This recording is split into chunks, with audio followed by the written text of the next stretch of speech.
ഇന്ന് നമ്മളൊരു മടന്തത്തോരനാണ് വെക്കാൻ പോകുന്നത്. അതിനായിട്ട് ഇതുപോലത്തെ കുറച്ച് കാട്ടുചേമ്പിൻ്റെ ഇല എടുത്ത് വെച്ചിട്ടുണ്ട്. ഇത് കൂടാതെ കണ്ണൻചേമ്പിൻ്റെ ഇല ഇതിനായിട്ട് ഉപയോഗിക്കാം മടന്തക്കറി വെക്കാനായിട്ട്. ഇത് നല്ല ഇളത്ത ഇലയും ഇതുപോലത്തെ ഈ സൈസ് ഇലയും കൊള്ളാം. ഇതാണ് നമ്മൾ ഇന്ന് കറി വെക്കാൻ പോകുന്നത്. ഇത് നമുക്കൊന്ന് കഴുകി വൃത്തിയാക്കി എടുക്കാം നല്ലപോലെ, ഇതിലെ ചെളിയും മണ്ണും എല്ലാം കളഞ്ഞ്.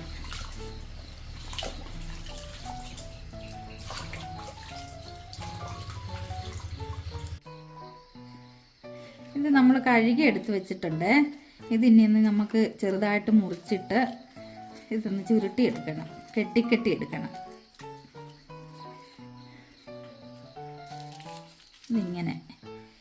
ഇങ്ങനെ ഞങ്ങൾ ചുരുട്ടിയെടുക്കുന്നത്.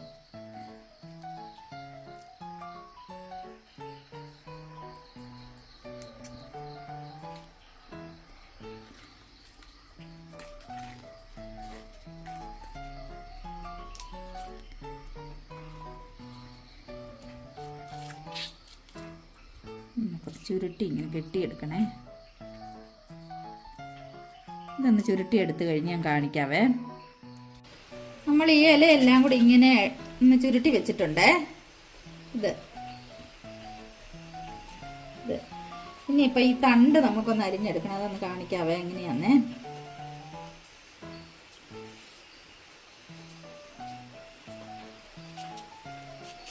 ഇതിങ്ങനെ ഒന്ന് ചെറുതായിട്ട് കീറിയിട്ട് ഇങ്ങനെ ചെറുതായിട്ട് ഒന്ന് അരിഞ്ഞു കൊടുക്കണം.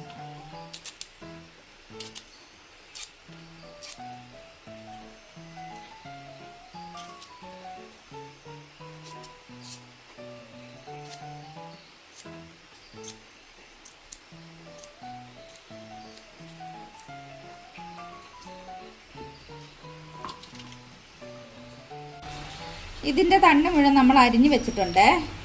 ഇതെല്ലാം അരിഞ്ഞു വെച്ച് ഇനിയിപ്പം ബാക്കി നമുക്ക് ഇതിനുള്ള അരപ്പ് റെഡിയാക്കാം.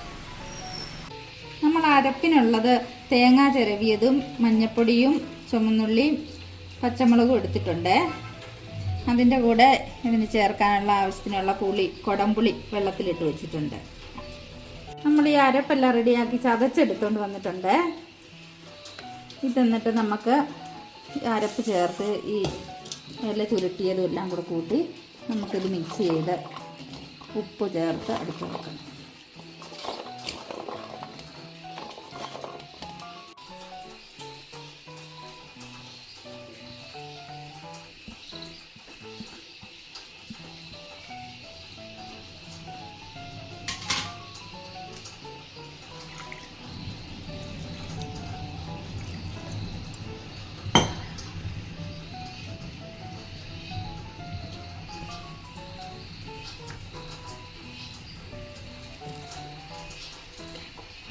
നമുക്കിതെല്ലാം വേണ്ടി മിക്സ് ചെയ്യണേ. ഉപ്പിടാവേ, ആവശ്യത്തിനുള്ള ഉപ്പിട്ട് കൊടുക്കാവേ.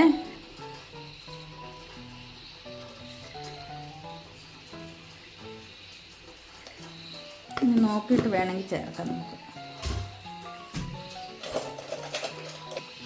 ഇതെല്ലാം കൂടെ മിക്സ് ചെയ്ത് കൊടുക്കാവേ.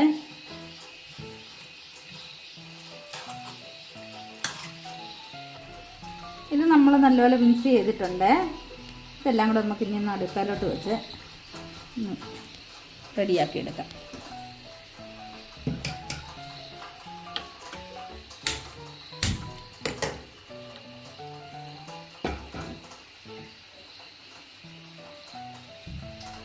ഇത് നമുക്ക് അടച്ചു വെച്ച് കൊടുക്കാവേ. ഇതൊരു മീഡിയം ഫ്ലെയിമിൽ വെച്ചിട്ട് നമുക്ക് 10 മിനിറ്റ് കഴിഞ്ഞ് നോക്കാവേ. തുറന്ന് നോക്കാം. ഇത് 10 മിനിറ്റ് കഴിഞ്ഞിട്ടുണ്ട്. നമുക്കൊന്ന് തുറന്ന് നോക്കാവേ. നമുക്ക് കുറച്ച് വെളിച്ചെണ്ണ ഒഴിച്ചു കൊടുക്കാവേ.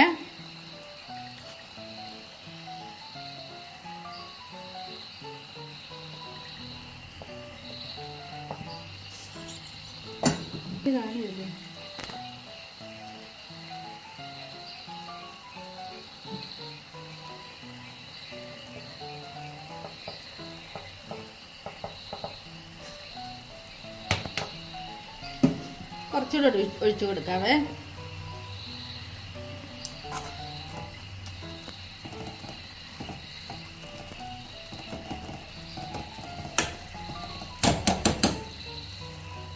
പച്ച വെളിച്ചെണ്ണ ഒഴിച്ചു കൊടുത്തിട്ടുണ്ട്. ഇനി നമുക്കിത് ഉടയാതെ ഒന്ന് ചെറുതായിട്ടൊന്ന് ഇളക്കി കൊടുക്കാവേ.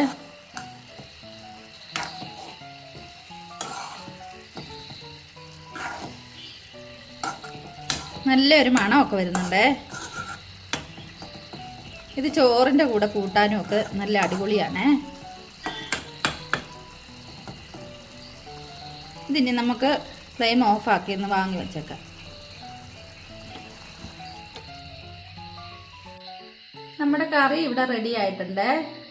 എല്ലാവർക്കും ഇത് ഇഷ്ടപ്പെട്ടെങ്കിൽ ലൈക്ക് ചെയ്യുക, കമൻറ്റ് ചെയ്യുക. അടുത്ത ഒരു വീഡിയോ ആയിട്ട് വരുന്നിടം വരെ ബൈ.